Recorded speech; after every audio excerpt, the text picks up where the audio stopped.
For centuries, millions of people have wondered what the face of Jesus truly looked like.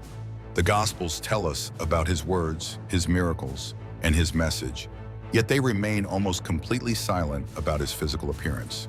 They do not say whether he was tall or short, whether his skin was light or dark, or whether his hair was long or short. And precisely because of that silence, the face of Jesus has been interpreted in many different ways throughout history. Yet there is an ancient text that has sparked enormous curiosity among both believers and historians.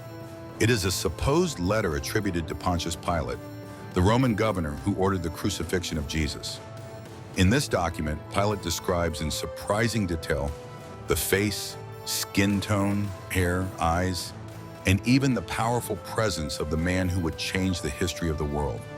The so-called Letter of Pilate has been debated for centuries. Some believe it reflects an ancient tradition about what Jesus looked like. Others think it may have been written later by Christian authors. But what makes it so fascinating is the vividness of its description. It presents an almost human portrait, close, tangible, and deeply personal. And what if someone who actually saw him face to face really did leave behind a description of his appearance?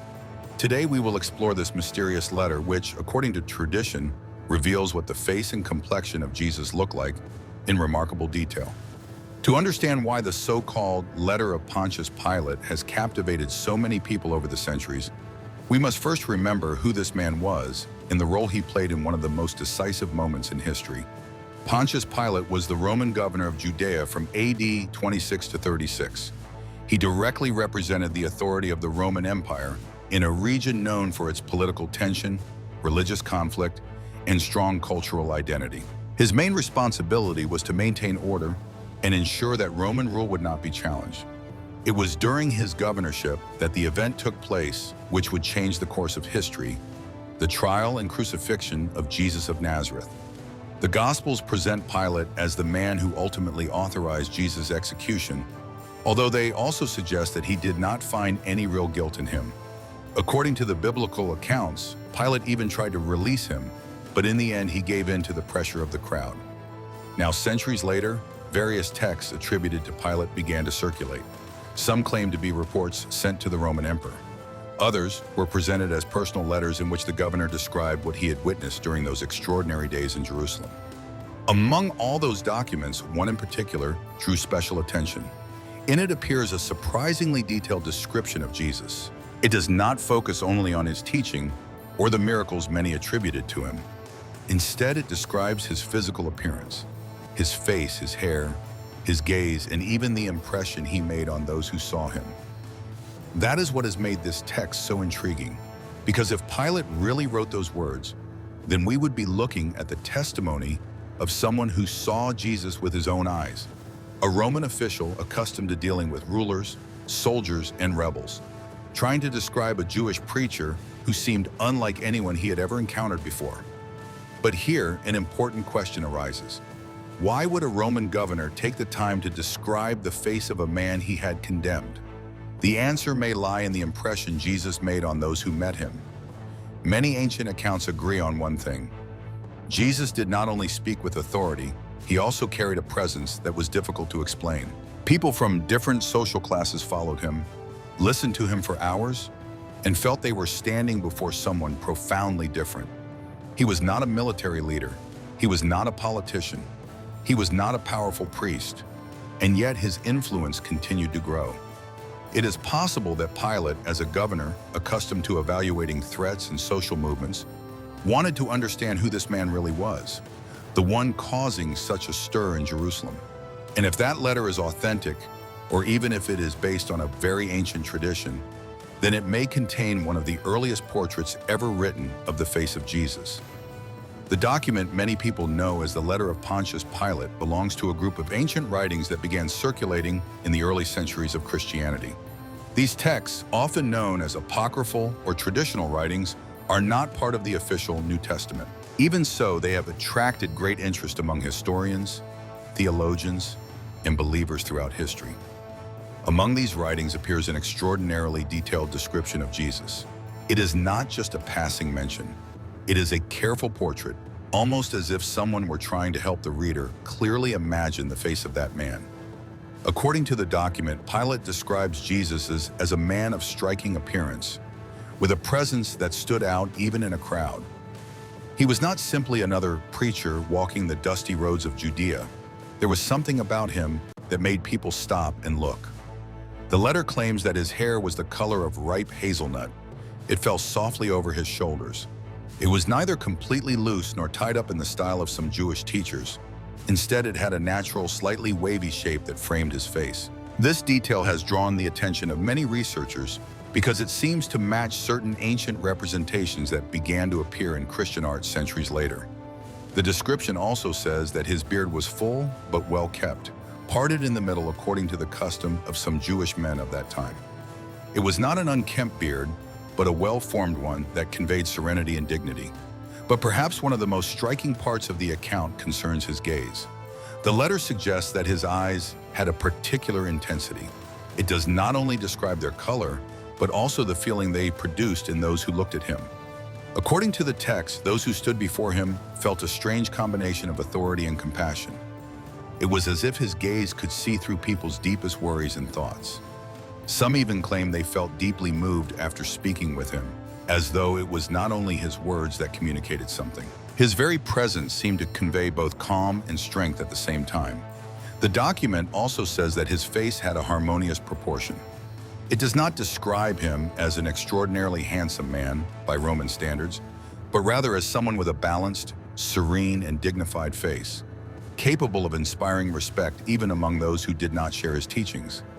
And perhaps one of the most curious details appears when the text says that his skin had the characteristic tone of the men of his land. It was not extremely light like that of northern Romans, nor was it dark. Rather, it was a warm complexion, fitting for someone who lived under the Son of Galilee. This aligns with what many modern historians believe about the likely appearance of Jesus as a first-century Jewish man.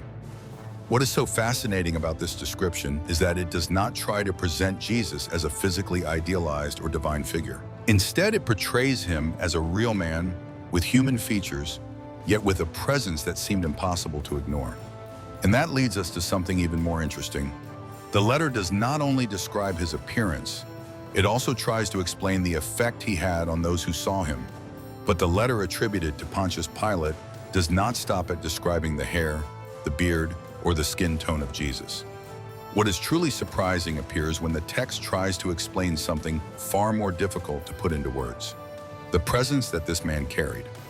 According to the description, those who stood before Jesus experienced a very particular feeling. It was not simply respect, nor was it fear. It was a strange mixture of authority and peace that seemed to come from the way he spoke, the way he carried himself, and the way he looked at people. The document suggests that Jesus walked with calmness, without the haste or arrogance that often characterized religious leaders or Roman officials. His movements were natural and confident, as if he did not need to prove his power in order to be heard. And when he spoke, people paid attention. Even those who disagreed with him or distrusted his teachings still ended up listening to him. The document says that when Jesus looked at someone, that person felt they were being seen in a different way, not like a judge looking for faults, but like someone who understood what was in the human heart. According to the text, that gaze could stir very different emotions. Some felt deeply comforted, others felt uncomfortable, as if their most hidden thoughts had been exposed, and others simply fell silent. It was as though the presence of Jesus forced people to confront themselves. One of the most interesting parts of the description attributed to Pontius Pilate is that it does not present Jesus as an intimidating man in the usual sense of power. The text does not describe him as very tall, as a warrior, or as someone who controlled others through aggressive authority. Instead, it suggests something different. According to the letter, Jesus behaved in a way that made people respect him without forcing them to. His presence seemed to create silence naturally, not because people were afraid, but because they felt they were in front of someone worth listening to. This detail is especially important when we remember the historical setting. In first-century Judea, religious leaders often showed their authority through titles, special clothing, and public displays of knowledge. Roman rulers, on the other hand, used military power and social rank to gain respect. Jesus did not fit either of those models. He did not wear the elaborate clothing of the temple priests, and he did not have guards or soldiers around him. He walked among fishermen, farmers, and ordinary people. Even so, many ancient accounts say that when he spoke, crowds stopped to listen. The letter attributed to Pilate seems to focus on that contrast. It describes a man whose appearance was not meant to impress people, but whose way of being present left a strong impression. It is as if his authority did not come from outward signs, but from something inside him. The document also says that his face remained calm, even in difficult moments. This becomes even more striking when we think about the final days of his life, when he was questioned, accused, and condemned. Instead of reacting with anger or despair, the ancient accounts agree that Jesus remained calm, almost reflective. For a Roman governor used to seeing prisoners beg for mercy or react with anger when condemned, this behavior must have seemed unusual. That may be one reason why the letter tries to describe him so carefully. The text says that his facial expression combined firmness with a kind of compassion that was hard to explain. It was not the cold look of a judge or the hardness of a soldier. Instead, it gave the impression of someone who understood human suffering. That kind of presence could lead to very different reactions. Some people were drawn to his message and followed him from town to town. Others, especially some religious leaders, saw him as a threat to the existing order. This is where the conflict that eventually brought Jesus before Pilate begins to become clear. As his influence among the people grew, it caused more concern among those who feared losing their authority or creating unrest under Roman rule. For a Roman governor, any movement that could turn into rebellion had to be watched carefully. However, when Pilate finally stood before Jesus, the man he saw did not look like a political rebel or a military leader. He seemed like something much harder to define. According to the tradition behind this letter, that impression made the governor watch him more closely, trying to understand who this man really was, whose face and presence seemed so different from others. As the document continues, the description attributed to Pontius Pilate begins to focus on another important detail: the way Jesus related to the people around him. It was not only his appearance or the calm expression on his face that surprised people. What also stood out was the way he interacted with men and women from many different backgrounds. In first century Judea, society had strong religious, social, and cultural divisions. Priests kept their distance from sinners. Religious leaders avoided contact with people considered impure. Even within the Jewish community, there were clear social differences. But according to many ancient accounts, Jesus repeatedly crossed those boundaries. He spoke with fishermen and farmers as naturally as he spoke with teachers of the law. He stopped to listen to the sick, the outcasts, and people society had ignored. This was not common behavior for someone becoming known as a religious teacher. Many leaders preferred to surround themselves with respectable disciples or influential people who could strengthen their reputation. Jesus did the opposite. He often went toward the people others ignored. The letter attributed to Pilate says that this also attracted attention from those watching him. It was unusual for a preacher with so many followers to spend time with people considered unimportant in society. Yet Jesus did this again and again. For some, it was a sign of great compassion. For others, especially in some religious groups, it was deeply offensive. How could someone who spoke about God sit and eat with sinners? How could a respected teacher touch the sick or speak publicly with people considered unclean? These questions began to spread more and more as his influence grew. From the perspective of the religious authorities, the problem was not only what Jesus taught, it was also what his actions represented. His behavior seemed to challenge rules that had existed for generations. But for ordinary people, this was deeply meaningful. Many felt that for the first time, someone looked at them with dignity, without contempt or superiority. That direct connection with the people was probably one of the reasons his fame spread so quickly through Galilee, Judea, and the surrounding regions. Crowds began to gather to hear him. Some were looking for healing, others wanted to hear his parables, and many were simply curious to meet the man everyone was talking about. For a Roman governor whose job was to keep order, any movement that attracted large crowds was something to watch carefully. But when Pilate finally heard about Jesus, what reached him was not the description of an armed rebel or a political agitator. What he heard was something much stranger. a man who spoke about love, forgiveness, and a kingdom that did not seem to belong to this world. And when that man was finally brought before his court, Pilate came face to face with someone who did not fit into any category Rome understood. When the moment of questioning finally came, the meeting between Pontius Pilate and Jesus must have been one of the most tense and unusual moments of the governor's career. Pilate was used to judging criminals, rebels, and troublemakers. Judea was not a peaceful province. Leaders often appeared claiming they would bring freedom from Roman rule or encouraging the people to rebel.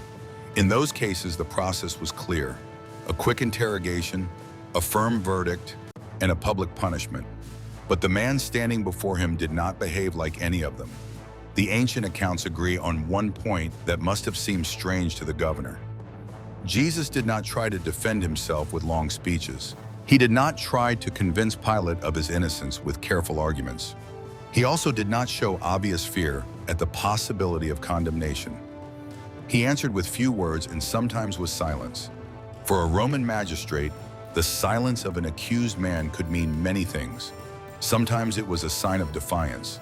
Other times it was a desperate attempt to avoid saying something that would make the situation worse. But the silence of Jesus seemed different. It was not arrogant or provocative. It seemed to come from a calm that did not depend on the outcome of the trial. This detail appears again and again in the traditions that describe that moment. Pilate expected to face either an agitator defending his cause or a frightened man begging for his life. Instead, he found a man who responded with calm, as if the situation was not completely in human hands. The Gospel records a question Pilate asked directly: "Are you the king of the Jews?" Jesus did not give a political answer or a simple denial. His response pointed to something deeper, something Pilate probably did not expect to hear. Jesus spoke about a kingdom, but made it clear that it was not a kingdom like those of this world. For a Roman governor, the idea of a kingdom always had political meaning. Rome did not tolerate rivals. Yet what Jesus described did not seem like a military threat or an organized rebellion. That likely made Pilate even more confused. According to the accounts, the governor eventually said that he found no guilt in this man. But at the same time, he was facing intense pressure from certain religious leaders and from a crowd that was becoming more agitated. It was a difficult situation. On one hand, Pilate did not see in Jesus the kind of dangerous figure who would normally deserve crucifixion. On the other hand, releasing someone publicly accused of claiming to be a king could be seen as a sign of weakness before Rome. In the middle of that political and social tension, the governor had to make a decision. It is possible that while watching the accused man standing before him, Pilate tried to understand who this person really was, whose attitude seemed so different from that of any prisoner he had seen before. Perhaps it was in that moment that the Roman governor looked more closely at his face, his expression, and the way he remained steady in silence. Because according to the tradition surrounding the mysterious letter, that encounter left an impression on Pilate that he would not easily forget. After the questioning, the situation became even more difficult for the Roman governor. Pilate found himself trapped between two opposing forces. On one side was his own impression of the man standing before him. On the other side was the growing pressure from those demanding his condemnation. The religious authorities who had brought Jesus before the court were not simply looking for clarification. They wanted a final sentence. To achieve that, they presented accusations that could sound dangerous to Rome. They claimed that Jesus was stirring up the people, that he called himself a king, and that his influence could lead to unrest. For the Roman Empire, any claim of kingship outside the control of Caesar was an extremely serious matter. Even if the accusation was exaggerated, the mere rumor of a popular leader could become a political threat. Even so, according to ancient accounts, Pilate continued to show doubt. On several occasions, he tried to find a way to release Jesus without creating an open conflict with those who wanted him dead. He proposed punishing him and then releasing him. He also used a custom that allowed one prisoner to be released during the Passover celebration.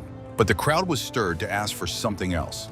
They asked for the release of Barabbas, a man known for taking part in violent acts. And when Pilate asked what should be done with Jesus, the answer became more and more insistent: crucify him. For a Roman governor, that moment must have been very difficult. Crucifixion was one of the harshest punishments in the empire. It was reserved for rebellious slaves, violent criminals, or people considered dangerous to public order. It was not a minor sentence. Even so, the pressure kept growing. The crowd became more agitated, and the religious leaders allowed an indirect warning to be understood. If Pilate released a man accused of claiming to be king, he could be seen as disloyal to Caesar. In the political world of Rome, an accusation like that could have serious consequences. It was then that one of the most symbolic acts in the whole account took place. Pilate ordered water to be brought, and he washed his hands in front of the crowd, saying that he was not responsible for the blood of this man. This gesture carried strong meaning. In Jewish culture, washing the hands could symbolize innocence in the face of an unjust act. It was a public way of saying that the responsibility belonged to others. But the gesture did not change the outcome. The final decision was given. Jesus would be crucified. However, if the tradition surrounding the famous letter contains any truth, it is possible that this moment did not erase the impression Jesus had made on the Roman governor. Because even after giving the sentence, Pilate still seemed intrigued by the man who had faced the trial with such unusual calm.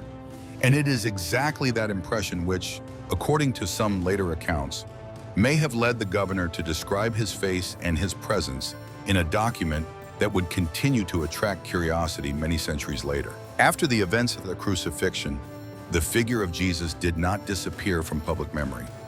On the contrary, his story began to spread with surprising speed. His followers claimed that he had risen from the dead, and that message began to spread through different regions of the Roman Empire. It was in that context that traditions began to appear, saying that Pontius Pilate had left some kind of report or written testimony about what happened in Judea. This would not have been unusual within the Roman administration. Provincial governors were accustomed to sending reports to the emperor about important situations that could affect the political or religious stability of a region, especially when the events involved unrest or figures with major influence over the population. The execution of a preacher followed by crowds during one of the most important festivals in Jerusalem would certainly have been something worth documenting. Over time, some texts began to circulate claiming that Pilate had described Jesus in one of those reports.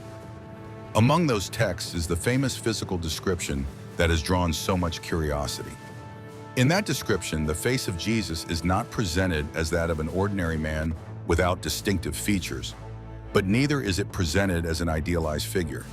The letter tries to convey the impression of someone who possessed a natural dignity that was visible even in the details of his appearance. The text says that his forehead was broad and clear, something that in ancient times was often associated with intelligence and reflection. It also says that his expression combined softness with firmness, a mixture that created respect even among those who did not share his beliefs. Another detail that appears in the description is the harmony of his features. The document suggests that there was nothing exaggerated in his appearance. His face was balanced and proportioned, which created a sense of calm when people looked at him. In the thinking of many ancient cultures, harmony in the face was understood as a reflection of inner order. Because of this, some readers of the letter have understood that the author was not only trying to describe physical appearance, but also to convey the moral impression Jesus made on those who saw him. But the most striking part is that the letter seems to be written with a mixture of curiosity and respect. It is not the kind of portrait one would expect from a political enemy or from someone condemned by Roman power. Instead, it reads more like the observation of someone who, after witnessing these events, was trying to explain why that man was so difficult to ignore. If Pilate really wrote those words, then we would be looking at a Roman governor trying to understand a person who did not fit the usual categories of power, religion, or politics. And that outside perspective, the perspective of an official of the empire, is exactly what makes this letter so interesting to those who have studied it for centuries. Because it does not try to describe Jesus through the faith of a disciple, but through the point of view of someone who saw him from the outside and still felt that there was something extraordinary about him.